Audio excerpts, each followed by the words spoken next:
అత్తమ్మ ఒక 1 వీక్ అమ్మ వాళ్ళ ఇంటికి వెళ్ళేసి వస్తా.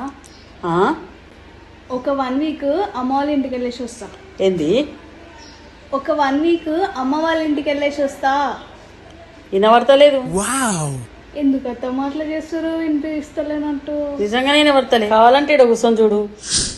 పొద్దున 6 గంటలకు లేవు, 6ంటికి లేవు. నిజమే అత్తమ్మ, వినిపిస్తలేదు ఇక్కడ కూర్చుంటే. ఏమన్నా యాక్టింగ్ చేస్తారా ఇద్దరు? మాది యాక్టింగా? కావాలంటే ఇక్కడ కూర్చొని చూడు. మా ఇద్దరు ఇట్లా నీకు ఎవరెక్కువ ఇష్టం? మా ఇద్దరు ఇట్లా నీకు ఎవరెక్కువ ఇష్టం? ఏమో అంటుందమ్మా? నీకు ఎవరికి ఇష్టం అంటుంది. నిజంగానే వినిపిస్తలేదు. అరే ఏదో ఉంది ఇక్కడ, నిజంగానే వినిపిస్తలే.